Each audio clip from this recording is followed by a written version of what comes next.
Peace and Black Power family. This is your host, Raheem Shabazz, and we are here for another episode of Necessary Blackness podcast. And today we have a special guest in the building, and her name is Kalita Harris, and she is a documentary filmmaker.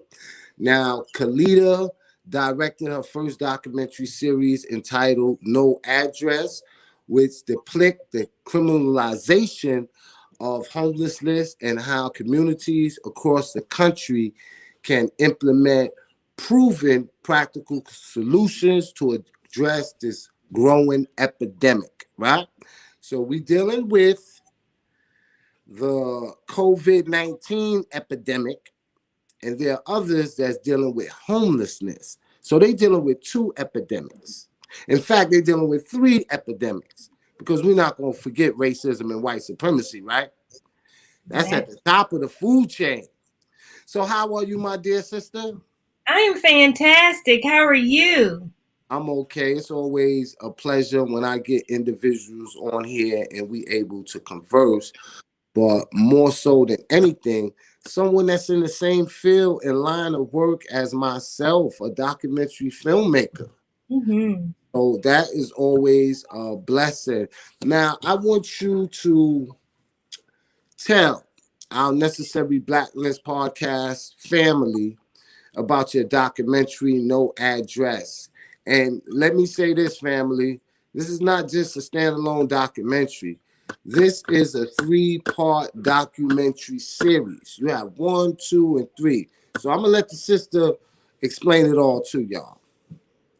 Well, thanks for having me on the show, first and foremost. Peace and blessings. And I want to commend you on doing your documentary series, Elementary Genocide. Now, that is powerful. So that was even before I even fathomed doing mine. So No Address, you basically explains it. It depicts the criminalization of homelessness and how communities across the country can implement proven practical solutions. So how did this come about for me? Well, I was in my office in downtown Columbia one day, and I read in the newspaper that Columbia City Council wanted to do something about their homeless issue.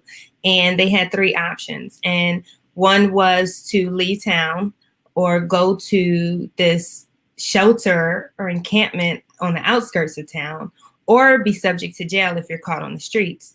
And I would converse with the unsheltered community all the time, being downtown. And I'm just like, what if that were me? I'm an empath. So I'm like, what if that were me and I were in their shoes and I had to just disappear, basically, and I had nowhere to go. So I already have a production company. I've been in business for 15 years, and I was on the marketing side, the promos, the web shows, the commercials. And I was like, well, I have all the tools, I have a camera, I know how to edit. So let me start documenting what I see around me. And it just unfolded into so much information and just diving deep, where I went all the way to DC just to get with the history of it. Where did this all begin? Because it's all systemic at the end of the day, like anything else that we deal with. So just going through this journey has just basically opened my eyes to say what else is going on around the country. So I decided to make it into a series because I can't pack all that information in just an hour. So it first is Columbia, South Carolina, and the second one, which has been released already. So we are in virtual theaters right now. And part 2 is Atlanta, Georgia. So that should be coming out this year. That's the goal. And that's going to be an episodic within itself because there's so much to cover in Atlanta. So that's going to be a 3-part series within itself. And then the goal is to film in California. So I've already been there, but it's been a few years. So much has evolved since then. So I'll go back and focus on that when I'm finished with Atlanta. Now, you said something that really piqued my interest because you didn't describe them as homeless people. You described them as the unsheltered community. And I like that. And that is a phrase that I'm going to start using as well, because we don't use ex-con, ex-felon. We like to say returning citizen. See, what we have to do is we have to change the narrative, because there's a negative connotation between those that are unsheltered or those that are returning citizen when you label or depict them as being homelessness or being a criminal. And Absolutely. speaking of criminal, right? Let's just talk specifically about the first documentary, South Carolina, Columbia, South Carolina, specifically, right? Mhm. Um, I want you to talk about the criminalization of that because they were saying that if you're caught on the streets, that you're going to be arrested, and they was trying to send you to embankment. Tell me a little bit more about that. And with COVID happening, how did that turn out for those that found themselves unsheltered? Well, this is pre-COVID when Mm-hmm. this happened. And this took me 7 years to create. So from, yeah, 2013 till the release date. So when I say criminalization, I mean ordinances that are in place to criminalize people for quality of life behavior. So Mm. people have Okay. to go to the bathroom, right? People have to, we're human. We have to go to the bathroom. So if you're caught doing something like that, you can get a citation or go to jail. Resting, people have to rest. So being on a bench for too long or sleeping on a bench, you can be arrested. Sleep in your car, you can be arrested. There's so many different panhandling, you can be arrested. Even they're arresting people that are feeding the unsheltered now. So it's just a whole bunch of different ordinances that they have put in place. And some have been on the books a long time, but now, as Judy in my documentary says, they resurrected it and now they're becoming a thing, and you're basically targeting the people without homes. And if you see somebody with a book bag, you're already stereotyping and saying, okay, well, I can go and harass them. So these are the criminal punitive things that they're doing to human beings. Yeah, you said that they're dusting off the books and resurrecting old laws, and that's one of their tactics. You know, that's straight out of racism and white supremacy's playbook, and we see that happening here in Georgia. With some of these laws that they're doing and trying to suppress the vote, and we definitely have to be vigilant and fighting this. And I know you have been on the front line doing it, whether it's in Atlanta, South Carolina, Columbia, and your last documentary will be in Los Angeles, right?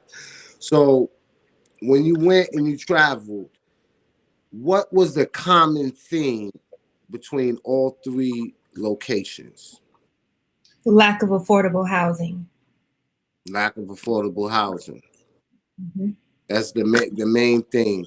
Is there anything that was remotely different in each geographical location?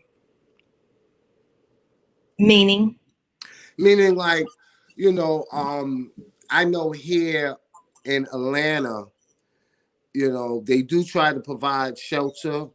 Um, some of the homeless will rather not go to the shelters because it's not conducive for them. But then you have some cities where it's just allowed, like in California when you have Skid Row. So something to that nature. yeah. So that's the biggest thing. Skid Row is its own entity, if you will, because I've never seen anything like that where in a 5 block radius you have 10,000 people sleeping on the curb.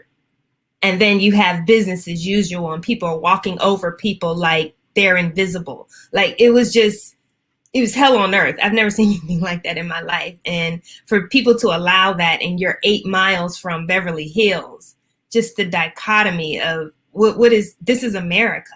You know what I mean? And this is the neglect of America. And another thing is that there's shelters everywhere, but there's not enough shelter space for the people that are unhoused. And we're not even going to get into the moratoriums that are about to be lifted in a couple of days. So people they may find themselves unsheltered need to know that there are laws in place. If you do just your regular normal thing, that you can go to jail for. And they're not aware of that. So that's why I'm trying to expose and put out there to bring awareness first and let people know exactly what's going on in the backyards of America. And you don't want to be subject to any of that. Absolutely. I think the majority of people don't understand how powerful documentary filmmaking is.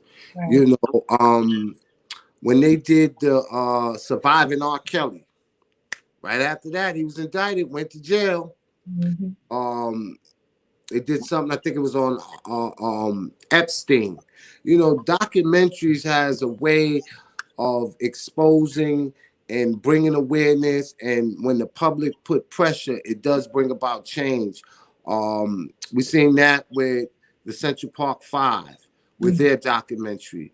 The Mm-hmm. prosecutor lost book deals, and people was called out, and substantial changes was made. Even with I don't want to mess his name up. I think it was Khalif Browder. Remember that documentary? Mm-hmm. Yes. So I'm definitely hoping for something of that magnitude to happen with this documentary, because this is a inhumane crisis that needs to be addressed. Now, most people are under the perception of being homeless is individuals that are lazy, don't want to work, or that have succumbed to drugs or alcohol. Now, I know you probably interviewed a lot of people that are unsheltered. What are some of the people that surprised you that you came into contact with? Well, I did not have any judgment No, going into no, it. no. When I said surprise you, like individuals that they may have a good job, they may have been working, they you know, and they just fell on hard times, maybe for a tax lien or a divorce or something like that. Like Yeah. some of them type of stories. So, yes, the stories, what really got me more was that there were so many working, unsheltered people that have great jobs, but it's just not enough to get them a home. So that's just how much inflation and the separation of the wealth gap here. You know what I mean? So Absolutely. that surprised me more. You know, you would think more people just were just on hard times and looking for jobs, but a lot of people had jobs. And the stories I heard was from abuse to one story was his wife got cancer and just the medication that she was on just made her so irate, kicked him out, and he was on the streets. He had 5-acre home, grandchildren, all of that. You know what I mean? Living the life and is on the streets in his 70s. You know what I mean? So it's I've seen so I've heard so many stories. And one like her car got stolen or someone lost a job or they got evicted or there's so many different reasons why people can become unsheltered, and unsheltered doesn't even mean you're sleeping on the streets or a shelter. You can be doubling up and sleeping on someone's couch. Mhm. That's considered homeless in a sense. So if you don't have a lease, if you don't have an address, you're not a part of society. And it's funny that you said that, because it wasn't until years ago when I had a relative that was staying at my house, and they was on the phone, and I heard them say to the individuals that they was talking to that they was homeless. So when they got off the phone, I'm telling them, "What you mean you homeless? You on the couch, as long as you here, as long as you want, you got a place to stay." And he was like, "Raheem, this is not my house. Right. Until I got my keys to my own house, I'm homeless." And I never really thought of it like that, because I'm like, you family, you ain't got to go nowhere. Mm-hmm. So I think a lot of people gotta start understanding the misconception. And I remember reading an article about not YouTubers, Uber and Lyft drivers. And they was talking about this place in LA where all of them converge and they sleep in their car. Wow. And they was talking about when you take into the factor of people that's paying car notes, you paying for gas, you paying for repairs, and what you make doesn't add up to even have affordable housing. So, they live their life, they work and they make money, but it's never enough to live a decent life. So they all sleep in their car, and it's tens of thousands of them. So I'm like, wow, People got to realize that. So, Well, listen, the minimum wage in Georgia is a little over $5. Yes, people don't really get that, but people can actually say, I'm going to give you minimum wage. So how can someone live? People have to have 3 to 4 jobs to make ends meet just to pay for housing here. That's not including your utilities and everything else that comes along with it. That's just housing for 30 days. absolutely, Right? absolutely. Now, there's something else that you're doing that's phenomenal, and I think everybody should get behind this. And I know my Necessary Blackness podcast family know, and I always say this, that land is the basis of freedom. Now, Right. you have a land fund that goes towards development and building sustainable communities. I want you to talk to us about that. Yes. So let's go back a little bit and talk about the reason why I created this is first to bring awareness, because people have to know what they're looking at and what's going on. Break down the stereotypes, break down the illusions. This is reality, right? And then after that, then it's going to spark change. I want to help. I want to do something. What can I do? So my ultimate goal and our ultimate goal, my team, is to obtain land. We want to have land so we can have that foundation for other people and other resources to come in and provide the services that they need to. So what does that look like? That can look like an acre, 5 acres, 10 acres, 50 acres. It doesn't matter. What we want to do is put like sustainable, affordable, alternative housing on the land, which can be tiny homes, container homes, steel homes, and container homes and steel homes can withstand category 5 hurricanes.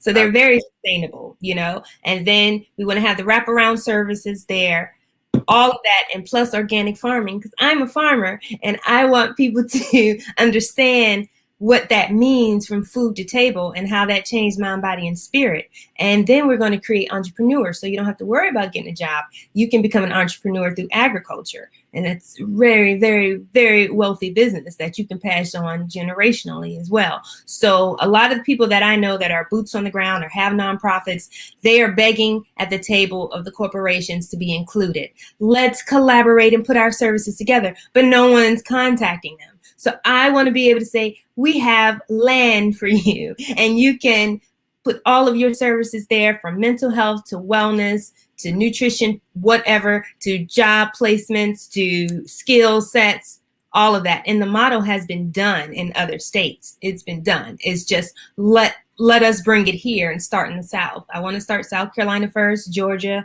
and wherever else. So that's the goal. So we need the donations. We need the people. We need the positive mindsets, all the good energy, and how we can do this. Who has resources? Who has building materials? Let's build. Let's do what we need to do, and let's get this funding and make the change we want to see. For those that want to donate or find out more about the No Address Land Fund, where can they go to?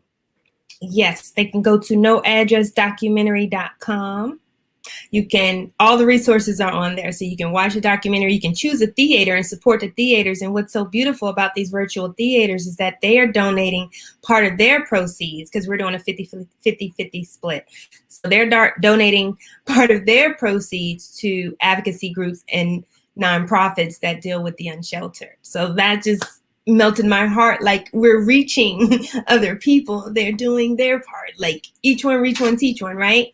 And then so when the virtual theaters are over, it's still going to be housed on the website. So you can always watch it and make it an educational tool for people. Now, and then you can donate as well on the website as well. Let's talk about the virtual theater, because you're doing some big things. Like, I'm like, wow, I wish this was happening when I had my documentary out. Like, right? So many different cities that you in, and you already nominated for a film award, and you just had a big one. What was it, on Friday? No, No, well, we had a release on Friday, yes. You had In a release. South Carolina. Yes. Okay. Not a film award, not yet. No, but didn't you receive a film award? No. You haven't received a film award. But you know what? Festival, but not a festival, because I want people to know this is not her first ride around the rodeo. The hard pass, she did that, and Through Her Eyes, which won various awards in the film festival market. That's coming out this year. Yes, that's I was talking about. I know I was what I was talking about. But the first filming, right? Mm-hmm. What are some of the upcoming cities and like places people can actually go and watch this? Okay, so the virtual cinemas, after No Address released in Columbia, South Carolina, I was ready to hit the road because people were talking like every politician needs to be here and watch this, right? Mm-hmm. So people were calling me, come to my city, come to my city. Then COVID hit. I mean, we literally were one of the last before the theater shut down. Mm-hmm. I'm like, what am I going to do? So I wanted to figure out how I can house it on my site. So I found this awesome platform to do it. And then I'm on this call with some collectives that are in the film industry in Columbia. And Thaddeus, my colleague, he works at the Nickelodeon Theater. He was like, well, we're doing virtual cinema since our theater is shut down. And I was like, what is that? And then when he told me that, he said, yes, you're local. We would love to have you. It's about Columbia, South Carolina. So this is perfect. And so when he said that, that just sparked my brain. Who else is doing this? So I just started researching, and then I just started asking and sending my trailer to so many places. And a few of them were like, yes, we want to have you for a month. We're going to debut you for a month. So they're doing the marketing. They're doing all of that for it. So it's just a win-win on this part. So I'm in 6 cinemas right now. And I'm in Maine, Oregon, New York, Pennsylvania, New Mexico. And Friday, we're going to release in North Carolina. Sunrise Theater. So it's all on the website. So you can click on whichever one you want and support the local arts and support their advocacy groups in their cities. And one thing, family, it's a virtual theater, right? Yeah. So you don't have to be in that geographical location to watch it. You just click on it and you watch it. You know what I mean? Right. So I want people to know that. Yes, it's all from your home. Just like you watch Netflix and everything else, it's the same way. You can watch from your computer, or you can mirror it to your TV and watch it on the big screen. So. That's right. That's right. A lot of people, I was speaking with someone today, and they really don't understand this computer thing. And I'm like, come on. You got an Instagram account, you got a Facebook account, and But that's the way we're headed, And I mean, I'm thankful that there is a way and an outlet because people are hungry for different type of media. And this gives a great platform for the indie level. So you don't have to beg at the table. You already have your platform. Create your content and get your residuals and put all the eyes you want on it. So now I can reach more people virtually than I could just being in a theater. The experience is always better being in theater, of course. But, what I'm doing, it's more about eyes and reaching the mass. So we definitely need them eyeballs on this documentary. No Address. Make sure you go to that website and you support the sister. Now, I want to read a quote, right? And this quote is from Bernard Shaw. And he said, the greatest of evil and the worst of crime is poverty. Mm. The greatest of evil and the worst of crime is poverty, right? And a lot of those things that factor into one dealing with poverty, it goes back to systematic racism, right? How much of that plays a part in being unsheltered? Oh, absolutely. Like 40%. 40% of the population is like the least of the population, but the most in this particular category is melanated people. But you know what's happening now? I was just reading about the CDC. They had the deadline that's getting ready to come up, right? For the evictions. Mm-hmm. They said, I think up to 20 million people 40. that hot 40 that 40 million people that wasn't previously unsheltered or what they want to call homeless is about to be homeless. Mm-hmm. So it's really getting ready to get rough out here. Yes. And I mean, and see, these evictions have already been in place, right? So if you didn't pay your rent back in March of last year or April of last year when the moratorium started, then you owe all that back. But the eviction, yeah, you owe all that back. And people don't realize that that's not just a freeze or a clean slate, which we should do. That is a solution. Like on across the board, just wipe it all out, right? Even to the bank, just wipe it all out. But that's too easy. So anyway, they have to pay all that back. And then I lost my train of thought. Let me think. You said pay Yes, all that? yes, they have to pay all that back. And then if they were evicted from April of last year, April of this year is when they're going to start the court cases. Wow. Yeah. And you know something else, right? What people are not going to realize, because things happen and, your situation may change because we're in an ever evolving universe, right? Mm-hmm.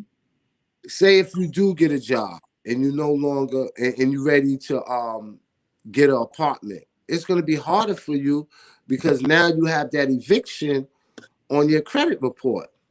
So it's going to get real bad. That's why we need to create alternative housing, alternative affordable housing. That's the only way. We got to not think about having all this stuff anymore. Mm-hmm. And be at peace with ourselves and community with other humans, and being able to go back to that. If you have something, I can borrow it and I share, and we can be humans again. You know what I mean? Because we don't need all of that stuff. We just need shelter, food, clothing, basically. Food, clothing, shelter. And I seen some of those container houses and them tiny houses, and they're not bad.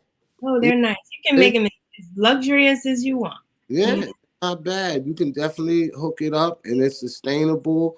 I know an individual that has a hemp farm, and when he broke down the science behind hemp and how not only can you build your house made of hemp, you also can feed yourself from hemp. Hemp can also be used as a medicine. So here it is, something that you can feed yourself, you can clothe yourself, and you can use it as a medicine. What else more do you need? Right. And one of my friends, colleagues, shout out to Brian in Florence, South Carolina, he has already started the foundation and framing of their tiny home villages there. So I commend him on what he's doing, and he's going to help guide me on this motto as well. So, I mean, it can be done. We just got to work through that red tape and some of that zoning or whatever. But when you own the land, listen. So that's what we're gonna do. That's where it's at, man. And I commend you, sister, for doing what you're doing. You are definitely a service to our people, and we need more individuals like you to step up.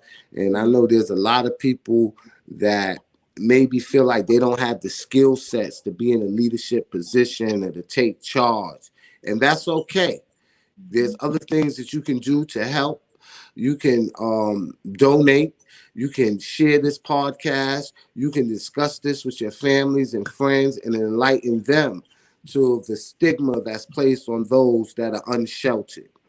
So in saying that, sister, is there anything that I didn't ask you that I should have asked you that you want to say in your last closing words before you give out your social media? Well, I just want to say, if people just want to help, because a lot of people don't know what to do, and now it's getting hot. So have water. I wouldn't recommend leaving it in your car because of the heat and plastic, and unless you have BPA free bottles. I'm just like that person. So having that and having hygiene kits and a snack, all of those things, socks, just anything, like when you see, because people are everywhere. People are everywhere you go, any corner, any block. So instead of being, oh, I don't want to see them, or I'm rolling my window up or whatever, have something in your car we can give. You don't always have to give monetary. A lot of people don't want to give money. So just those things means a lot to an unsheltered person. And even just saying hi and acknowledging them, because that is one thing, because I put a lot of call to actions in this documentary. So a lot of people are saying, when I'm at the bottom, just acknowledge me. When people turn around and do crazy things or try to avoid another human, it's just inhumane, like you said. So some people don't want anything from you. They just, hi, that's it, and keep it moving. And then that just can just elevate somebody and just change their whole energy on the inside just by having that smile. So that's what I say. It's just the little things. Don't be in fear of other humans that are just less fortunate than you. That's right, because today is them, tomorrow is you. We living in a society where things turn around very quickly. Yeah, it does. So you got to show people respect. There's numerous stories out there where individual was a janitor and now he's the principal of the school, or someone that worked in a lowerly position in a corporate company and worked his way all the way up to CEO. So it's a reality, Everybody ain't start at the top, and everybody ain't gonna remain on the top.